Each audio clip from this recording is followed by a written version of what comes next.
Assalamualaikum guys, oke kembali lagi bersama Draft Movie Review. Piye kabar Rek? Terima kasih buat para penonton setia Draft Movie dimanapun kalian berada. Semoga kalian semua selalu sehat ya. Kali ini Draft Movie sudah merangkum sebuah film yang berjudul RDX. Bagaimana keseruan filmnya? Gak perlu banyak basa-basi lagi, ini dia alur ceritanya.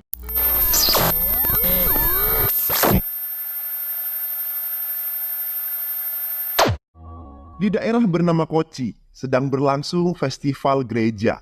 Orang-orang sangat antusias menyambut festival ini. Di salah satu sudut karnaval berkumpul pemuda yang meminum minuman keras. Salah seorang di antara mereka bernama Doni. Ia tidak mau minum alkohol karena takut istrinya marah. Salah satu dari mereka bertanya, Robert tidak datang lagi. Tidak ada yang menjawab. Mereka semua mengetahui bagaimana kejadiannya. Pembicaraan antara istri yang bernama Kun Jumolo dan suami yang bernama Philips. Mereka adalah orang tua dari Doni dan Roberts. Sang istri tampak murung karena Roberts tidak pernah pulang saat festival gereja. Kembali lagi ke tempat diadakan festival, teman-teman Doni mengajaknya untuk ikut membagikan makanan kepada orang-orang yang datang ke festival. Doni melihat keluarganya datang, lalu menggendong anaknya dan mengajak melihat-lihat mainan apa yang akan dibeli oleh anaknya. Di sebuah jalan di tempat festival, arak-arakan pastor dan warga mulai berjalan dengan diiringi oleh musik. Di satu sisi terdapat orang-orang yang berniat mengacaukan festival dengan membuat keributan. Mereka ingin balas dendam terhadap apa yang terjadi pada mereka di masa lalu. Mereka berpencar untuk melihat situasi. Philip merupakan bagian dari panitia sedang berbincang dengan temannya. Ia menanyakan kenapa bisa terlibat perkelahian dengan orang lain. Itu terjadi karena ada truk yang menabrak anak kecil dan tidak mau bertanggung jawab. Namanya Davis atau siapalah. Di setan makanan, orang yang tadi sudah mendapatkan jatah makan, datang kembali untuk mengambil makanan ketiga kalinya. Hari ini dicegah oleh penjaga stan makanan dan menimbulkan keributan. Namun bisa dicegah oleh Philip. Lagi-lagi terjadi keributan dan kali ini cukup besar karena perusuh tersebut tidak mau untuk pergi. Doni melihat ayahnya yang didorong pada saat terjadi pertengkaran. Ayahnya sudah berusaha untuk mencegah perkelahian, namun Doni yang emosi justru terlibat perkelahian.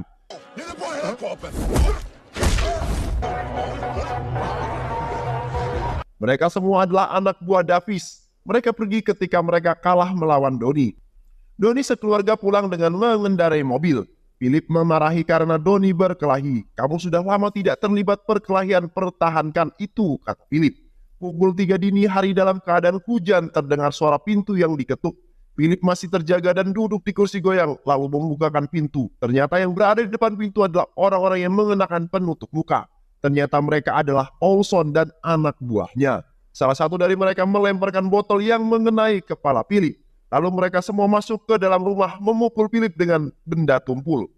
Doni keluar dari kamar dan langsung mendapat pukulan di kepalanya. Ia terjatuh, ibu dan istri Doni berteriak dan menangis. Terjadilah perkelahian. Pada awalnya Doni yang menang, namun salah satu dari mereka mendengar tangisan bayi. Membawanya keluar dari kamar dengan menodongkan senjata di lehernya. Saat ini Doni tidak sanggup melawan karena anak yang menjadi taruhannya. Istri dan ibunya mendapatkan tamparan berkali-kali. Bahkan istri Doni dibenturkan kepalanya pada kaca lemari hingga berdarah dan tidak sadarkan diri. Paulson dan anak buahnya pergi meninggalkan rumah. Penjahat yang menggendong anaknya Doni meletakkannya di lantai, namun sebelum pergi, ia menarik kalung yang ada di leher bayi tersebut hingga lehernya terluka cukup dalam. Bayi tersebut menangis kesakitan. Di sebuah sanggar bela diri, Seifer dan ayahnya mendapatkan informasi yang menimpa keluarga Doni. Sama seperti Doni, Robert dan Seifer yang bersahabat, begitu pula dengan ayah mereka juga bersahabat dan saling membantu dan menguatkan dalam kondisi apapun. Mereka bergegas ke rumah sakit. Di rumah sakit Doni yang sudah diobati mendapatkan luka pada bagian kepalanya. Menangis tidak tega mendengar anaknya yang menangis kesakitan karena mendapatkan beberapa jahitan di lehernya. Istrinya mengalami koma, ibunya mendapatkan beberapa luka di wajah dan lengannya, sedangkan ayahnya patah tulang tangan dan kaki. Seifer sampai di rumah sakit dan memeluk Doni untuk menguatkannya. Sementara di sebuah kota, Robert yang saat itu bekerja sebagai bartender mendapatkan telepon dari Koci. Setelah menerima kabar itu, ingatan Doni kembali ke masa lalu, di mana mereka masih bersama dan tidak pernah kalah dalam perkelahian. Saat itu sedang terjadi pertandingan kriket dan terjadi keributan. Salah satu grup pemain melakukan kecurangan dan mereka membuat masalah kembali dengan sengaja saat memukul bola hingga memukul bola tersebut mengenai orang yang berjaga di belakangnya. Doni, Robert, dan Silver yang menguasai bela diri datang menghajar orang-orang telah melakukan kecurangan itu.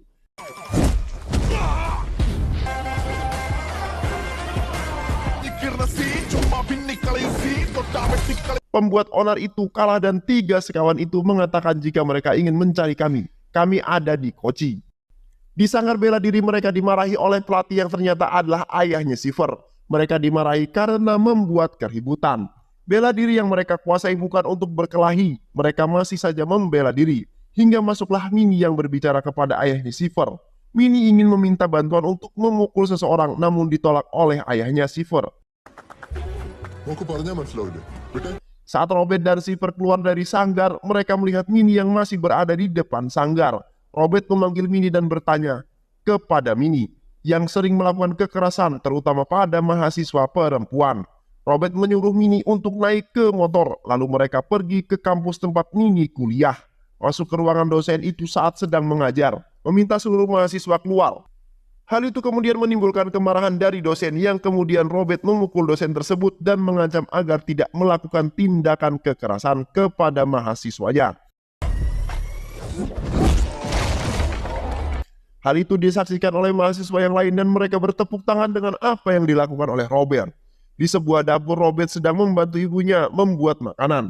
Doni hanya melihat saja ayahnya datang ke dapur, memarahi mereka dan berkata, tidak usah berlatih bela diri lagi, lebih baik membantu ayah di pabrik kayu.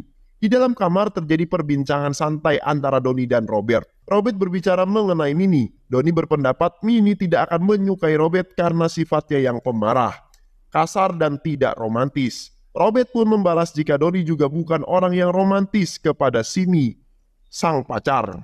Di lapangan kampus ada beberapa kegiatan ekskul yang dilakukan yaitu kriket dan latihan menari. Minnie juga ikut latihan menari untuk pertunjukan di festival yang akan segera dilaksanakan. Saat mereka sedang istirahat, Minnie dan kawannya menghampiri Robert yang juga tengah beristirahat. Mereka ingin meminta tolong karena temannya Minnie merasa takut dan terganggu dengan seorang pemuda yang selalu menguntitnya beberapa hari ini. Robert memberikan nasihat agar temannya Minnie menghadapi secara langsung dengan memberanikan diri untuk berbicara dengan pemuda itu. Dan berhasil, apa yang dilakukan Minnie ini tidak lepas dari tatapan sang pelatih tari yang ternyata menyimpan hati kepada Minnie. Hari berganti hari, akhirnya Robert dan Minnie menjalin hubungan. Robert berkeluh kesah pada Silver mengenai apa yang ia rasakan. Ia akan kehilangan Minnie jika ia tidak segera melamar Minnie. Minnie akan dinikahkan dengan orang lain oleh keluarganya. Selama Doni masih belum menikah, kamu tidak akan bisa menikah duluan. Begitu aturan yang diterapkan oleh orang tua Paman Philip dan Bibi Kunjol. Maka datang dan temuilah Paman dengan membawa seseorang yang dapat membantumu. Siapa? Tanya Robert. Sampailah mereka di sebuah sekolah. Mereka mencari Simi pacar Doni dan memanas-manasinya jika akan ada keluarga dari pihak perempuan yang akan melamar Doni. Mereka masih sepupu jauh kami. Simi yang lugu percaya dengan apa yang dikatakan Robert. Aku akan menemuimu berbicara dengan ayah. Akhirnya Simi dan Robert datang menemui ayahnya di pabrik pemotong kayu. Simi mengatakan jika ia dan Doni saling mencintai sejak kecil dan ingin segera menikah. Philip mengatakan jika akan membicarakan dulu dengan ibunya dan juga ingin mendengar bagaimana pendapat orang tua Simi. Setelah Simi pergi, Robert mengatakan kepada ayahnya jika pernikahan ini harus segera dilaksanakan karena hubungan mereka ini sudah semakin dalam. Kata ini menimbulkan kesalahpahaman dari ayahnya. Di luar pabrik, Doni gelisah menunggu ketika Simi datang dan menghampiri Doni. Ia marah dan mengatakan jangan menunda pernikahan karena tidak baik menunda pernikahan. Simi akan menunggu keputusan Doni sampai sebelum karnaval. Malam hari saat pembukaan karnaval, Robert dan teman-temannya datang. Robert memisahkan diri untuk melihat pertunjukan Minnie. Doni, Silver, dan seorang teman mereka pergi naik Bingalala. Sedangkan Robert pergi menemui Minnie di belakang panggung dan ini dilihat juga oleh anak buah Davis. Anak buah Davis yang juga berat di karnaval itu mencari Jason dan mengatakan orang yang mencari gara-gara dengan mereka juga berada di karnaval ini.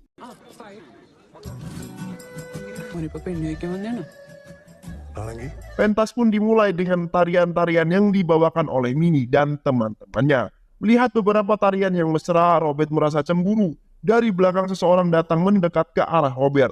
Mereka memicu keributan. Robert pun terpancing dan mulai berkelahi. Jumlah yang tidak seimbang menyebabkan Robert mengalami kesulitan dan hampir saja kalah. Jika saja itu Donnie dan Silver tidak datang tepat pada waktunya.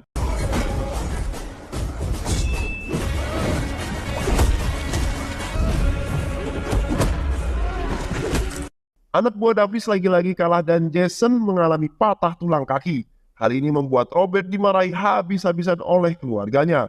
Pamannya yang berprofesi sebagai polisi mengatakan, "Kamu harus tetap hidup untuk bisa jatuh cinta. Lawanmu adalah preman kejam. Kita akan melihat bagaimana situasi selanjutnya." Polisi tadi adalah adik dari ibunya Robert dan Donnie. Ia berbicara dengan ayahnya Robert. Ia mengatakan akan menemani kakak iparnya untuk menemui Jason dan melakukan negosiasi. Kita akan menggunakan kekuasaan yang kita punya untuk bernegosiasi. Mereka menemui Jason di rumah sakit. Philip memohon agar mereka tidak membalas apa yang terjadi dan akan menanggung semua biaya rumah sakit. Mereka akan bertanggung jawab untuk itu. Dalam keadaan hujan yang deras di rumah Philip terjadi pembicaraan di mana diputuskan Robert harus pergi dari Kochi. Agar Robert tidak menjadi sasaran balas dendam kelompok Davis. Philip berbicara kepada Donnie yang minta maaf karena sudah menampar dan berkata kasar pada Donnie. Mereka semua melepas kepergian Robert. Sebelum naik ke mobil, Robert melihat sekeliling untuk yang terakhir kalinya. Entah kapan ia akan kembali lagi ke Kochi. Inilah terakhir kalinya mereka bertemu Robert. Sebuah bis berhenti di terminal dan turunlah seorang yang sudah lama tidak pernah kembali ke Kochi. Ia adalah Robert. Di sebuah perkampungan berhenti, sebuah mobil jeep yang di dalamnya terdapat Davis dan Paulson menemui kakaknya. Ia sangat marah kepada kakaknya karena kakaknya memilih tidak melanjutkan masalah yang membuatnya cacat. Ia lebih memilih hidup sederhana dan tenang bersama keluarga kecilnya. Robert memasuki rumah masa kecilnya. Kondisi rumah masih dalam keadaan kacau akibat penyerangan yang telah terjadi. Ia duduk di kursi dan seketika ia bisa membayangkan apa yang terjadi. Robert datang ke rumah sakit melihat kakak iparnya yang terbaring koma. Bertemu dengan Donnie ketika keluar. Donnie menangis dalam keadaan pelukan sang adik. Robert menemui keponakannya yang tertidur dengan luka di belakang lehernya. Ibunya yang mengalami beberapa luka dan ia hanya melihat ayahnya tanpa menyapa atau menemuinya. Ayah Silver selalu setia menemani Philip dan mengatakan Robert butuh waktu untuk sembuh. Semua akan baik-baik saja. Donnie dan Robert duduk di bangku tunggu rumah sakit dan menanyakan apa yang sebenarnya terjadi. Donnie bercerita, ini semua berawal dari saat festival gereja. Mereka membuat keributan, kami terlibat di dalamnya. Davis memasuki sebuah perkampungan dan diikuti oleh polisi. Saat akan melawan dengan besi, polisi terlebih dahulu menodongkan senjata ke Davis. Dan ia dibawa ke kantor polisi. Berita ini sampai ke Roy, adik ipar Philip. Saat ia datang untuk menjenguk dan juga memberitahukan kabar jika kemarin ia menangkap Davis. Salah satu dari mereka juga yang menyerang rumah kalian, apakah kalian akan membuat tuntutan? Tidak paman, kami tidak akan menuntut, kata Donnie. Di saat bersamaan telepon Donnie berdering dan orang di seberang sana memberi informasi mengenai CCTV di karnaval. Robert dan Donnie datang ke sana. Melihat hasil rekaman CCTV, Donnie mengenali salah satu dari mereka yaitu Sunny. Sunny tersebut bekerja di pelabuhan di kapal Vipin Kamalakadufu. Sunny tersebut bekerja di pelabuhan di kapal Vipin Kamalakadufu. Siang itu juga Robert pergi ke pelabuhan lalu menumpang kapal tempat Sunny bekerja. Kapal mulai menyeberangi sungai. Sunny merasa jika ia diperhatikan, namun ia masih menahan sampai kapal sepi dan ia mendapati penumpang tersebut juga tidak turun. Sunny pamit pulang pada nahkoda, lalu menghampiri Robert dan bertanya mengapa tidak turun. Apa kau kemari ingin mencari masalah? Jika iya kepalamu akan terluka. Sunny sudah bersiap dengan membawa pisau yang ia sembunyikan di tas yang ia bawa. Terjadilah perkelahian di atas kapal. Sunny berhasil keluar dari kapal namun ia sudah ditunggu oleh Donnie di pelabuhan. Mereka menghajar Sunny hingga ia terluka parah. Robert dan Donnie memaksa Sunny untuk mengatakan siapa saja yang terlibat. Dengan ancaman akhirnya Sunny menyebutkan nama Seban, Retes, dan Paulson yang berasal dari Kochi. Paulson datang menemui Davis di penjara dan mengatakan keadaan Sunny. Davis tidak mengatakan apa-apa lagi mengenai Sunny. Davis menanyakan mengenai pengiriman barang. Barang tidak dapat dikirim karena keadaan tidak aman, kata Paulson. Davis marah, ia mengatakan barang harus tetap dikirim. Seban melakukan pengiriman barang sesuai dengan yang diperintahkan Davis dan pulang dengan menggunakan motor yang diikuti oleh Robert dan Donnie. Namun pergerakan mereka sudah diketahui oleh orang-orang Davis. Seban menelpon Paulson dan mengatakan jika orang-orang yang memukul Sunny dan Jason ada di perkampungan.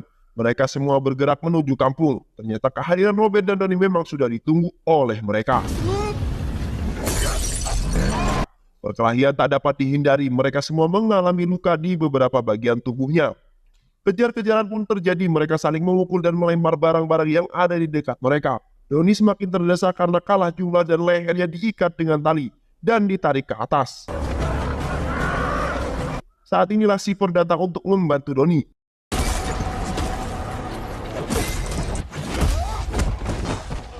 Robert masuk ke rumah warga untuk bersembunyi. Ternyata rumah itu milik Minnie.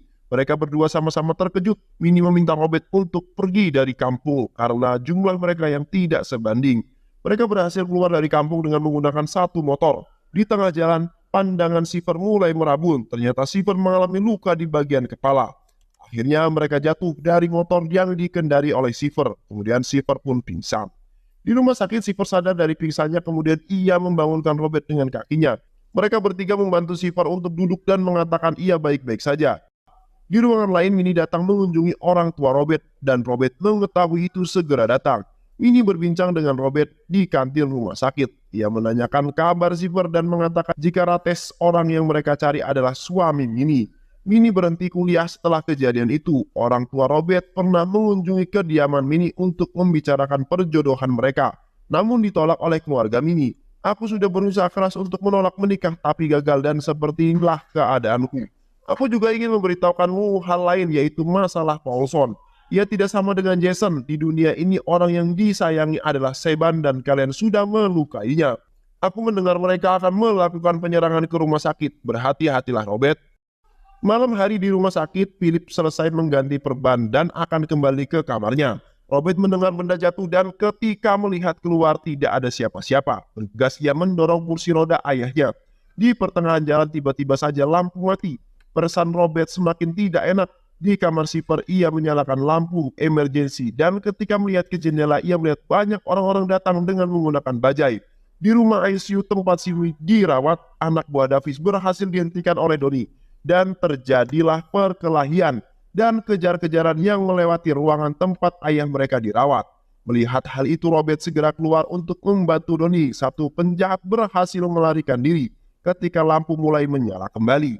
Karena keadaan ini akhirnya mereka semua dipindahkan dari rumah sakit. Namun di tengah jalan mereka lagi-lagi dihadang oleh anak buah Davis. Lagi-lagi terjadilah perkelahian, mereka menggunakan senjata tajam dan saling pukul.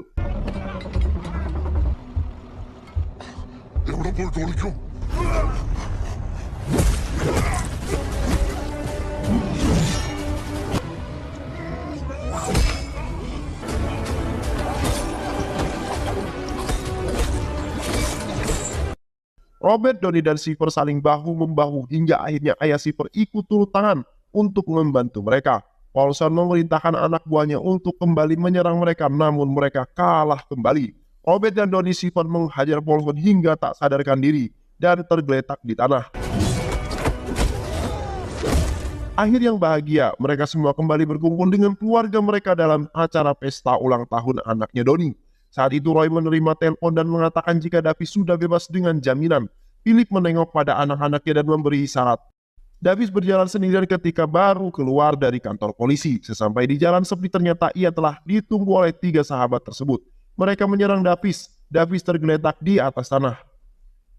Dan film pun selesai. Terima kasih udah nonton video ini sampai akhir. Semoga kalian semua terhibur. Jangan lupa subscribe, like, comment, and share ya. Pisang habis dimakan Kunti. Kunti dilepas banyak maunya. Salam undur diri dari Draft Movie. Dan terima kasih buat penonton semuanya. Draft Movie pamit. Sehat selalu. Wassalamualaikum warahmatullahi wabarakatuh.